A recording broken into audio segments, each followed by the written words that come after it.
Welcome back to Whiteboard Finance. My name is Marco and I'm here to help you master your money and build your wealth. In this video, we're going to talk about the 2020 recession and how I will help you prepare for the next market crash.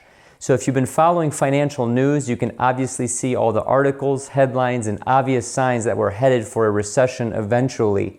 The Fed cut rates last week when the economy is supposedly doing well. There's been multiple inverted treasury yield curves. Unemployment levels have been bottoming out. They are at a 10-year low right now, and I think that they can only go up from here. There are massive layoffs at Verizon, Ford, Deutsche Bank, GM, Citigroup, etc., etc. So in this video, I wanted to talk about my personal prediction of when this recession will happen, defensive strategies that will help you prepare for the next market crash, offensive strategies that will help you prepare for the next market crash, and to follow my buddy Graham Stephan, smash the like button if you get value out of this video. Avocado toast, sandals, pineapple shirts, insert millennial object here. Stay tuned, you guys. So if you guys have been following YouTube financial news, which is, not to disparage any YouTube financial news, but a lot of it is sensationalist for a reason, just to get clicks and eyeballs and all that. You've seen these headlines before. 2013 recession, 2014 recession, 2015 recession. The next housing bubble's gonna crash in 2016. Well, here we are in the middle of basically 2019 and none of that stuff has happened yet. So this isn't gonna be one of those videos. This is genuinely a video where I feel that, late 2019, early to mid 2020, we will start to see the economy slow down. So I do have firsthand evidence for that, okay? So unlike most financial YouTubers, I actually have a finance degree and I've actually worked in finance pretty much my whole career. I just left my job at a publicly traded bank here in Northeast Ohio to pursue YouTube full time. So when I worked at this bank, I'm not gonna say what bank it is, I was a credit analyst, okay?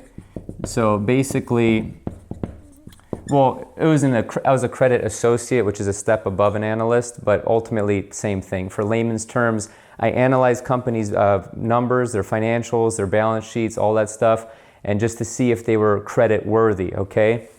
So a lot of our middle market companies that I was analyzing, they were pretty much being downgraded. So they would go from what we call let's call it a 13 risk rating, all the way down to a 17 or higher, okay? The lowest that you can go is an 18, the higher the number, the worse it is. So like the US government would be a credit rating of 1, right?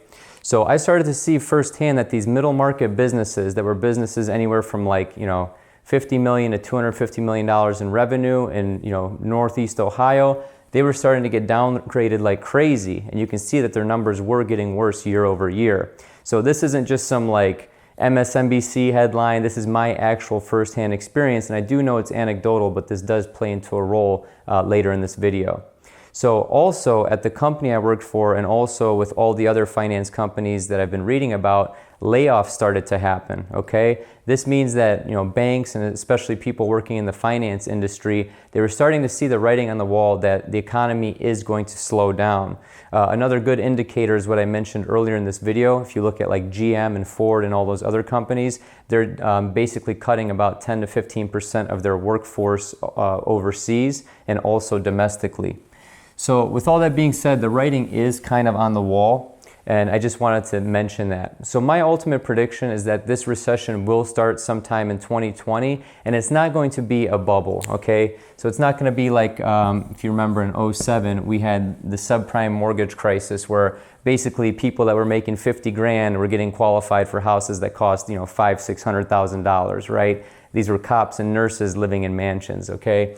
So this is not the issue. It's not going to be like the housing bubble where it just took a little pinprick and the whole thing kind of exploded, right? This is going to be long and slow, in my personal opinion. And that's because we've been pumping in artificial money into the economy for about 5 or 6 years now, in my personal opinion. So with that being said, of this being a long and slow recession, I want to start with my defensive strategy for everyone first, okay? So the best offense is a good defense, and most championships are won because the team is very good at defense, okay? So the first one, and a lot of these are going to sound like common sense, but common sense is not always common practice. Remember that. If that was like a tweetable quote, remember that. Common sense is not common practice. So basically the defensive strategy, the first one I have is pay off all high interest debt, okay? Really what I want to say with this is pay off all debt, period, if possible, because these high interest debts, or all debts in general, those monthly recurring payments of stuff that you bought that you don't need just to impress people you don't like, it's going to drain you if you lose your job in a low and slow recession. So it's going to be kind of like death by 1,000 cuts. You're going to have the house, the car, the furniture that you finance, the thing you put on layaway, you know, all the stupid things that you didn't need, the consumer electronics, the TV, the appliances, all that stuff. The little $50 a month payment here, the little interest payment there, it's all going to come back to bite you in the butt. So number one is pay off all high interest debt. Number two, I'm going to take a page out of my friend Dave Ramsey's book, and that's we're going to create a 3 to 6 month emergency fund. Okay, so you should have this anyway, regardless of good economy or bad economy or recession or not. You need a 3 to 6 month emergency fund because you may get laid off during this time period. A lot of people, a lot of companies are cutting their workforce, and you may be one of them. If you get laid off, this will save your butt, period, end of story. Trust me, I know. So I graduated in December of 2010 when unemployment was almost 10%. That means 1 out of every 10 people that were even looking for a job were unemployed, okay? So with all this being said, I want you to start a 3 to 6 month emergency fund, okay? The third one, we're being defensive here. This is not offense, this is defense.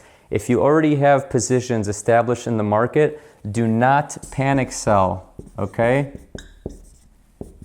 This is like when a poker player or a gambler goes on tilt and they just go crazy. Do not panic sell. This is the worst thing you can do. You've spent all this time and money investing into these companies, and you see them go 10, 15, 20% down. You're thinking, holy crap, let me get rid of this falling knife, right? No, do not panic sell. If you look at historic charts, you will see that even in 07 and 08, when most of the stock market was losing 40% of its value, all those companies pretty much doubled over time over the next 10 years. That's pretty much how I've built my own personal stock portfolio since I was 18 years old. So I'm 31 right now at the time of this recording. It's 2019. I started investing about 13 years ago in like 06, right around there, right when I graduated high school. Lost my butt in the recession, but ever since then, you know, you could have been a monkey throwing darts at a dartboard and made money in this market. So do not panic sell, okay?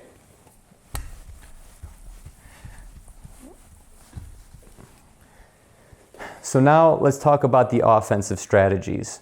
So once you've done all of the defensive strategies that I've talked about in terms of building your emergency fund and making sure not to panic sell, you need to go on the offensive, okay? So you can't win if you're not playing good offense. And for those of you that can't read my hieroglyphics, this says offensive. So basically you need to start building your war chest, okay? So you gotta build your war chest, and that war chest is gonna have all your money and gold bars and silver and you know this and that, and it's glowing, filled with money, okay? I wish I had like a yellow marker, but that's not gonna show up anyway, so just pay attention.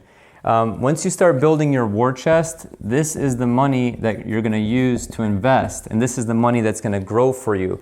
Most fortunes are made during a recession, okay? Let me repeat that. Most fortunes are made during a recession. If you picked up a bunch of rental properties in 07, 08, they've pretty much doubled in value, if not tripled in value at this point, and you've also been making a nice cash flow this whole time, okay? That's just one example. Look at stocks. A lot of my stocks I've gained almost 100% on since the last recession, okay? Granted, that was a very big bubble and almost like a once-in-a-lifetime opportunity, but any correction is a time for scooping up more assets. So you need to save as much money as possible to use to invest, and you need to grow that war chest, okay? So once you've grown that war chest, you need to do number 2, okay? Remember, this is gonna be, in my personal opinion, a low and slow and long recession.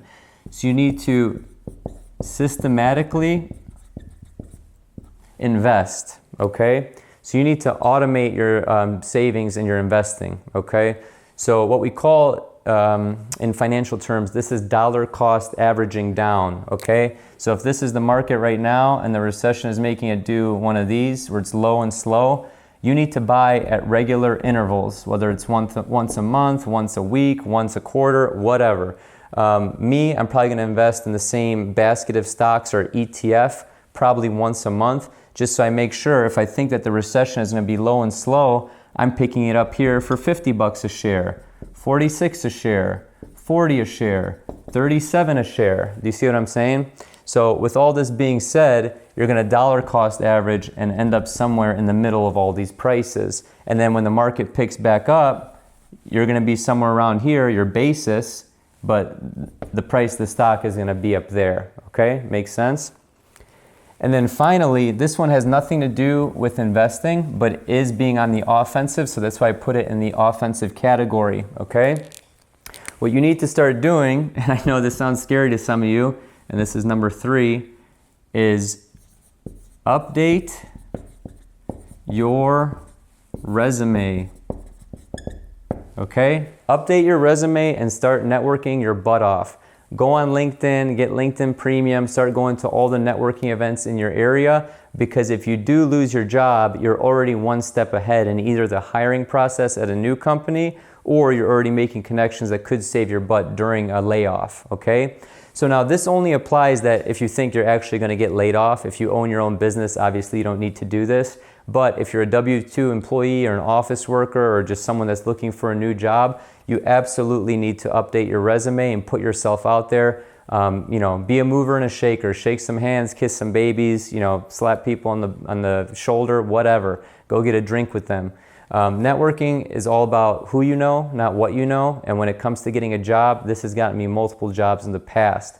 So the best time to find a job is when you already have a job. So that's why we're being offensive. So even if you're already employed, go on the offensive, okay?